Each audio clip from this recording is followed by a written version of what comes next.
The day I discovered the hidden truth was nothing short of a gut punch, an electrifying shock that rocked my world and shattered every illusion I'd ever held dear. I was just an average guy stuck in a miserable 9-to-5 in a dreary industrial, down trying to hustle by day and nurse my wounded pride by night. Life had been throwing curveballs my way for years, until that one fateful letter arrived, a dusty envelope addressed to me in an elegant script that none other than the enigmatic billionaire Victor Maldonado had signed off years ago. Victor wasn't just a name. He was a legend in our city, known for his ruthless climb to power and an empire built on mysteries, betrayal, and scandalous secrets. The letter hinted at a legacy I had unwittingly inherited, a stake in a fortune fabled to be big enough to flip my whole world on its head. The realization that someone so notorious might have left me a jewel, hidden in the rubble of treachery, left my mind racing. I remembered endless hushed whispers and sideways glances at family gatherings, tales spun about distant relatives involved in convoluted schemes and morally murky deals. But who could have known that beneath the veneer of everyday monotony, I would be plunged into an underworld of shocking revelations, betrayal, and explosive secrets. The letter promised more than money. It came with a legacy reeking of double crosses, long-lost passions, and a curse that could turn your heart to ice if you dared look too deep. As I clutched the brittle paper in my trembling hands, it felt as if decades of suppressed anger and quiet desperation were suddenly unraveled before me. The words scrawled on the aging paper evoked emotions of both dread and hope, a tantalizing mix that echoed like the distant roar of an incoming storm. I remembered the time when I'd sat miserably in a dingy bar on the edge of town, drowning my sorrows in cheap whiskey while listening to wild rumors about crooked deals, vengeful heirs, and hidden treasures lost in time. In this moment, the letter was a flare shot into the night sky, signaling that things were about to change in ways I could barely comprehend. Every word in that letter hinted at an interconnected web of family feuds, secret partnerships, and bitter betrayals designed to keep the truth hidden from prying eyes. It mentioned names, aliases cloaked in mystery, and even dropped subtle hints of a grand conspiracy that linked the fates of rich and poor alike. My heart pounded furiously as I realized that this inheritance wasn't a mere financial windfall, but a gateway into a dangerous legacy, where love and loyalty were currency, and every ally could be a foe in disguise. The shock of rediscovering my connection to Victor's scandalous world ignited within me a burning need for answers. With every heartbeat, the decision to dive headfirst into this vortex of secrets grew stronger, fueled by the desperate yearning for identity and redemption. I knew that the road ahead would be perilous, a labyrinth of underhanded deals, bitter betrayals, and unsettling encounters with figures from my shadowed past. The letter was not just a call to wealth, it was a summons into a battle of wits, trust, and retribution where every step could lead either to salvation or ruin. I left my cramped apartment that night with a mix of trepidation and undeniable resolve, stepping into the unknown with a pounding heart and eyes wide open. The fickle nature of fate, it seems, had chosen me as its unwitting pawn in a game of high stakes and hidden agendas. I couldn't shake off the feeling that I was walking into a storm, a tempest where the winds whispered secrets of revenge, where financial empires crumbled under the weight of centuries-old grudges, and where every corner hid a potential betrayal waiting to strike. And so the journey began, a trail that would peel back the layers of a facade crafted through decades of lies, a quest to finally unearth the truth behind my newfound inheritance and confront the demons of my past. This was the moment of reckoning, and every second that followed would either lead to my liberation or push me further into the abyss of treachery and loss. My first steps into this bewildering new chapter led me through the dim back alleys of Crestwood, a forgotten district where the neon lights and broken dreams seemed to vanish into swirling shadows. The weight of the letter in my pocket felt as though it held not just an inheritance, but an entire world of secrets yearning to break free. Determined yet terrified, I pressed on, each step carrying me further from the mundane life I once knew, and closer to a realm where alliances could be as treacherous as the streets I now navigated. My first stop was an old family friend's diner, a relic from more innocent times where vintage rock and roll hummed on the jukebox and faded photographs adorned its walls. Here, amid the clatter of dishes and hushed conversations, I sought answers. I found Marla, a tough-as-nails woman with a keen sense for gossip and a past intersecting curiously with mine. She leaned in as I recounted the astonishing letter. Her eyes, hard and quicksilver, flickered with equal parts recognition and dread. "Listen," she murmured, "this isn't just about money or even a tie to that notorious tycoon. There's a legacy of betrayal, of power struggles that even I never imagined existed in our midst. She went on to reveal whispers of a secret society that had long operated behind the scenes in Crestwood, a cabal that, for decades, controlled the ebb and flow of fortunes and loyalties. According to Marla, not only did Victor Maldonado court controversy, but he also meticulously orchestrated events to see his enemies crumble, carving out a massive inheritance for those who weren't afraid to take the risks. Marla's story was punctuated by memories of long nights spent in smoky back rooms and clandestine meetings where fortunes were determined by the roll of a dice, or the cut of a deal. I learned that I wasn't the only one drawn into this dangerous web. Others, driven by revenge, greed, or an unyielding thirst for justice, were also maneuvering in the shadows. The idea that my inheritance might not be a blessing but a snare meticulously set by a mastermind sent a shiver down my spine. Yet, amid the fear, there simmered a rebellious excitement, a spark of defiance eager to challenge those who thought me a pawn. Leaving the diner, I replayed Marla's words in my head, the vivid images of shadow meetings and whispered threats melding with the pulse of the neon streets. I realized that my quest was not merely a treasure hunt for a financial windfall, it was a battle for my own identity, a struggle against forces that had manipulated family ties and rigged destinies for years.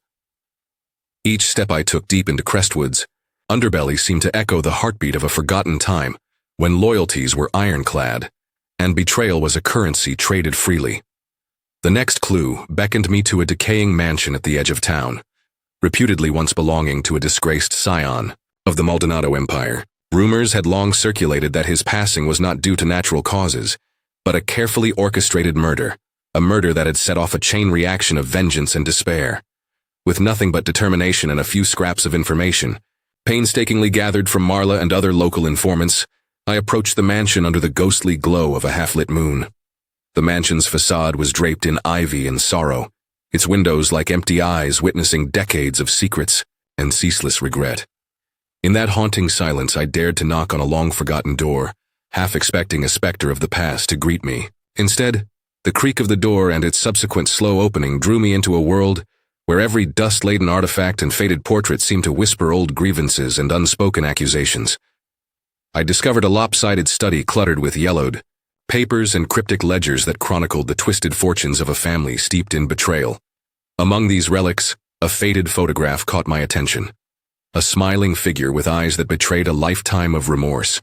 Was this the man who had once orchestrated brilliance and ruin in equal measure? Every detail of that photograph felt like a final, chilling confirmation that the past was deeply intertwined with my destiny. With my heart pounding in sync with the creaks of the old mansion, I began piecing together the fragmented clues. Each discovery, charged with the essence of old battles and fresh wounds, was a step toward understanding my part in this enigmatic legacy. As I left the mansion, the cold night air carried with it both the ominous promise of retribution and the burning desire to reclaim what had been so violently snatched away, my rightful place in a story that was as much about family honor as it was about dismantling the dark empire that had haunted the hideous underbelly of Crestwood for generations. In that pivotal moment, standing before the mansion with its secrets scattered like dust in the moonlight, I realized that this was only the beginning. The journey ahead promised heartache, revelations, and perhaps an explosive reckoning with the hidden powers that had controlled destinies for longer than anyone dared to admit. My inheritance was far more than a sum of money. It was a battleground, where the fires of betrayal, revenge, and the relentless pursuit of truth would soon ignite a war that could change everything. The delicate equilibrium between hope and despair was violently shattered as I left behind the haunted mansion and ventured deeper into uncharted territory.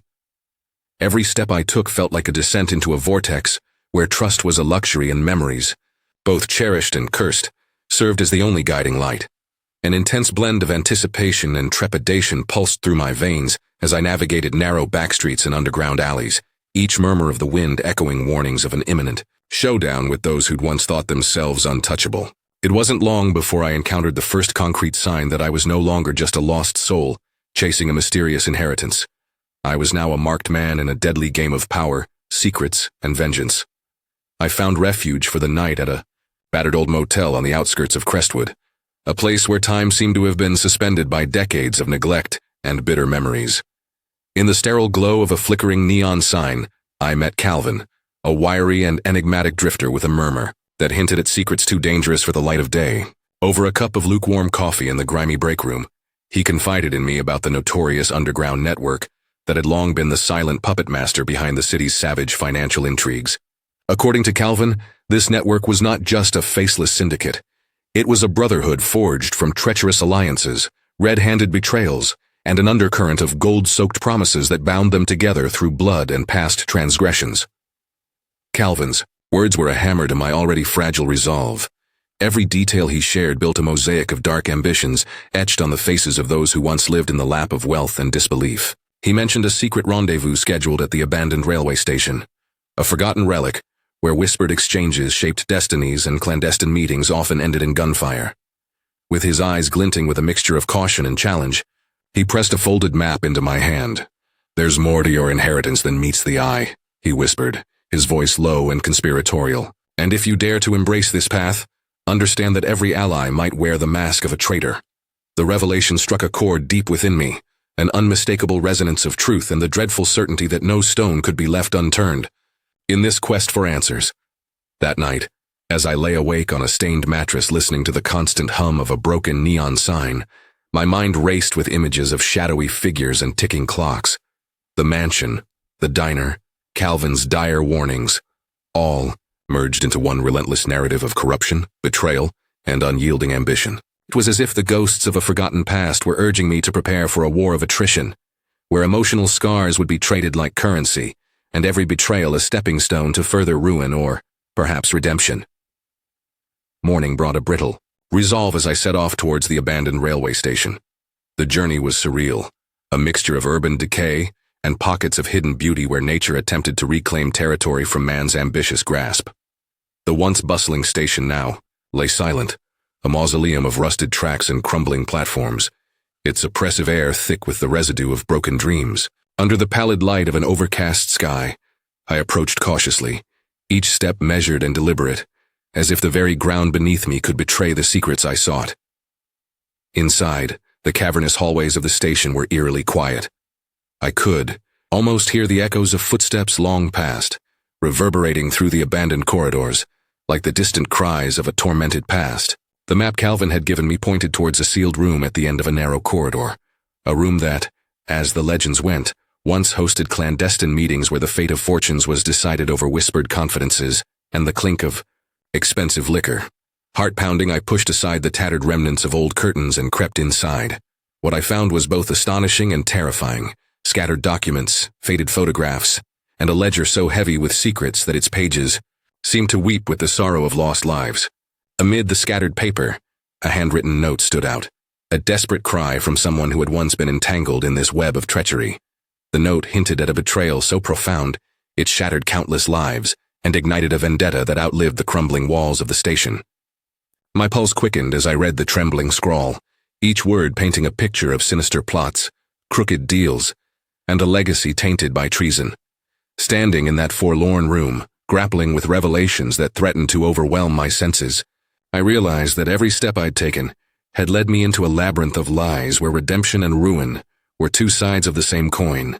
I now possessed documents that could be the key to unlocking the mystery of my inheritance, and simultaneously act as a ticking time bomb, ready to expose the grotesque underbelly of Crestwood's financial empire. The silent echoes of that note reverberated with a chilling promise. The past was coming back with a vengeance, and those who had built their fortunes on betrayal would have to pay the ultimate price. With trepidation and determination warring within me, I carefully tucked the note and ledger into my jacket. The chilly wind outside seemed to whisper in unison with my racing heartbeat, a dark lullaby heralding the approaching storm. My next move was clear. I had to unearth every hidden secret, confront every traitor, and face the wrath of a legacy that had already claimed too many lives. In that dim, forgotten corridor, I vowed to transform every scar into a symbol of defiance, every betrayal into a rallying cry for justice, and every step forward into a testament of my commitment to bringing the truth into the unforgiving light of day. The shockwaves from the revelations at the old station had barely settled when I found myself catapulted into a new realm of conspiracies and hidden agendas. It was as if every shadow in Crestwood had come alive, whispering secrets of a past, drenched in betrayal, revenge, and a relentless hunger for power. The documents I'd salvaged were not mere scraps of paper. They were coded roadmaps that could dismantle the corrupt empire that had ruled this city with an iron fist. With my heart hammering like a war drum, I left the desolate station, determined to confront the puppeteers behind these dark schemes. My next destination was an eerie safe house tucked away in the crumbling quarter of Eastford, a district of faded grandeur and forgotten promises. Rumor had it that this safe house once belonged to Luciana Delacroix, a formidable figure in Crestwood's underground, who was as infamous for her dramatic fall from grace as for her ruthless cunning. As I drove through narrow, rain-slicked streets, the city's cold neon glow painted ghostly figures on the pavement. Every twist of the road seemed to echo with the heavy footsteps of those who had come before me, each step an ominous reminder that I was treading on dangerous ground. Upon arriving, I was greeted by a silence so profound that even the pattering rain seemed to hold its breath. The safe house loomed before me, a dilapidated structure with gaping windows that resembled hollow eyes, silently judging my presence. Summoning every ounce of courage, I pushed the creaking door open, stepping into a labyrinth of dust and memories. Inside, the air was heavy with the scent of old regrets and unspoken truths, and the walls seemed to whisper about roomfuls of clandestine meetings that had once sown the seeds of irrevocable betrayal. In one dim corner of the safe house, I discovered a hidden study, its interior lit by the ghostly gleam of a single flickering bulb. There, among scattered personal effects and stacks of encrypted diaries, lay evidence implicating Luciana in a treacherous collaboration with top conspirators from the city's elite. The documents detailed a clandestine alliance that had not only siphoned off enormous wealth, but had also orchestrated the downfall of rivals, all in the name of consolidating power. My blood ran cold as I realized that her betrayal had not been a momentary lapse of loyalty. It had been a calculated move that left scars on families and threatened to destabilize the entire financial backbone of Crestwood. Rifling through the pages, I uncovered the names of prominent figures, learned politicians, hardened businessmen, even respected community leaders, whose lives had been entwined in a web of deceit spun by none other than Luciana. The enormity of her machinations was staggering. It became chillingly clear that my inheritance was intertwined with this vast network of treachery, and that every document I unearthed was like a spark ready to ignite a powder keg of exposures. More disturbingly, a faded letter found tucked within a false compartment of an antique desk hinted at an assassination, a meticulously planned coup that had cost Luciana dearly, even as it enriched those who stood by her side. In that moment of harrowing clarity, a surge of determination overtook me. I had no choice but to delve even deeper, to piece together every fragment of a shattered past to expose the heinous truth. The quiet certainty of a looming reckoning gave me the strength to sleep less and search more. I began cross-referencing the incriminating papers with entries from a battered ledger recovered at the railway station. Each connection painted a vivid yet terrifying portrait of the lengths to which these conspirators would go to protect their secrets. As dawn crept in through the dusty windows of the safe house, my resolve hardened into an unyielding vow. I would dismantle the treacherous alliance brick by brick, exposing every vile act of betrayal that had stained Crestwood's legacy. With a battered notebook heavy with revelations and a digital recorder capturing every whispered confession I encountered, I left the safe house under the watchful gaze of a pale morning sky. Every raindrop that hit the cracked pavement resonated with my newfound mission, a relentless pursuit of justice for those wronged by the corrupt aristocracy that thrived on moral decay. The path ahead was fraught with peril, yet each step forward was powered by the burning desire to rewrite a narrative built on deceit and treason. I could almost hear Luciana's voice echoing in the recesses of my mind, a cold, calculating laugh that foretold disaster. Now, more than ever, I felt my pulse sink with the heartbeat of a city on the brink of an explosive transformation. The legacy I had inherited was a ticking time bomb, and with each secret unearthed, the fuse grew shorter. My journey through this labyrinth of lies had only just begun, and with every revelation the stakes escalated to a point where redemption and ruin danced dangerously close together in the shadows of Crestwood's disintegrating empire. The days that followed blurred into a whirlwind of covert meetings, coded messages, and perilous encounters as I inched closer to the core of Crestwood's treacherous empire. Every lead pointed towards a sinister nexus of financial manipulations and backroom betrayals. Night after night, I pored over the documents, listening to hidden recordings and piecing together the fragmented history of a legacy built on the bones of the unsuspecting.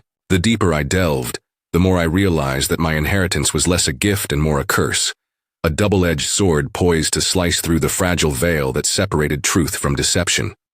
Late one stormy evening, as the relentless patter of rain drowned out distant city noises, I met with Ricardo in a discreet warehouse miles away from the city's pulsating neon heart. Ricardo had been a trusted confidant from my past. His life was mired in the same murky waters of betrayal and regret. His eyes, hardened by years of navigating treacherous alliances, met mine with a gravity that spoke of dangerous secrets. Over a thermos of bitter coffee and murmured confessions, he recounted a tale of an audacious coup that had nearly toppled the financial oligarchy decades ago, a scheme masterminded by an enigmatic figure known only as El Zorro.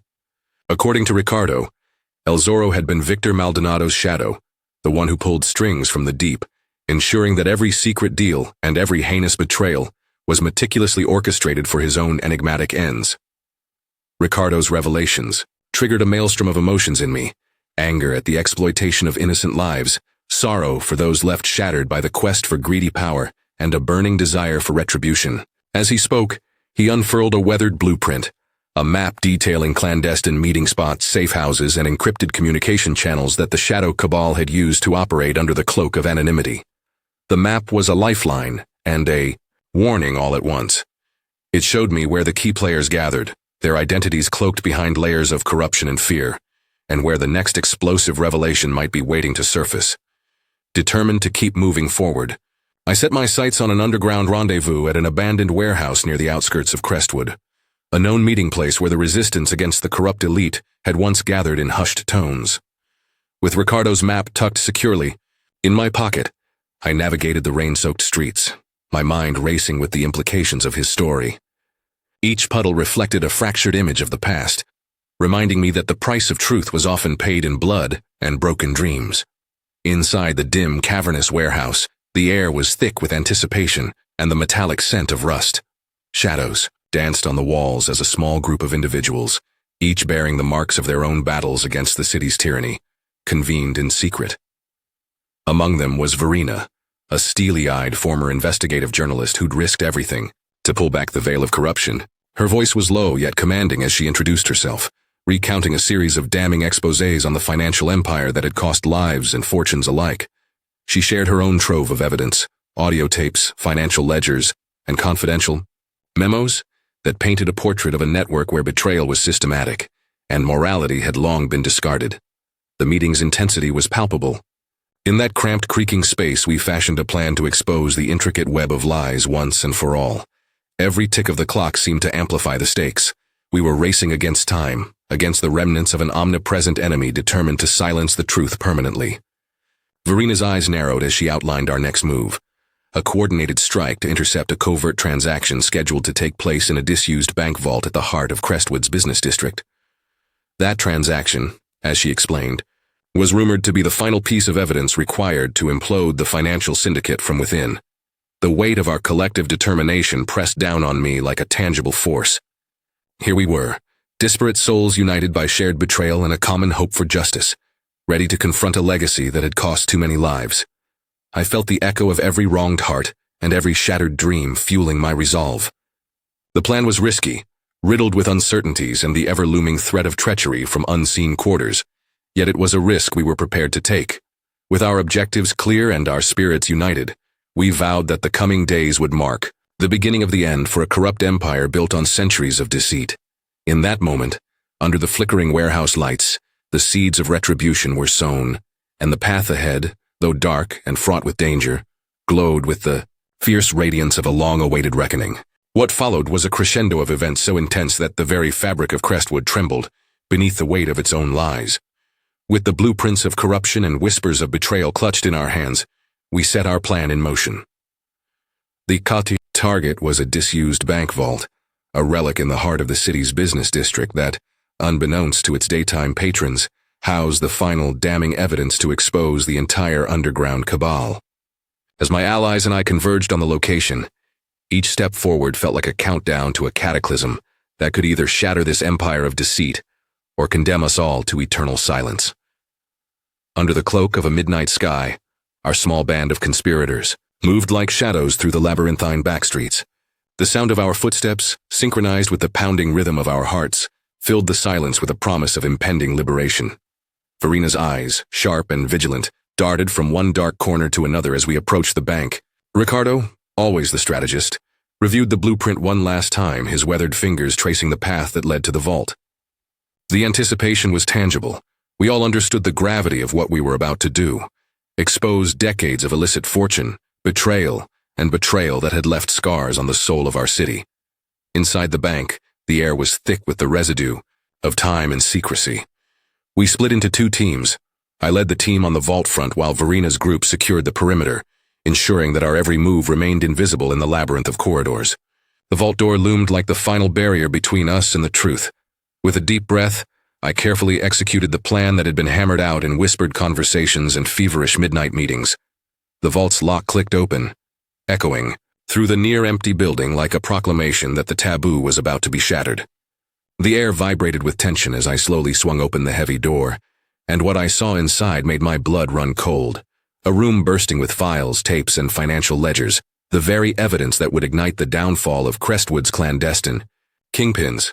A bitter sense of vindication and urgency surged through me as I began transferring digital copies of every incriminating document, while Verina methodically gathered physical files.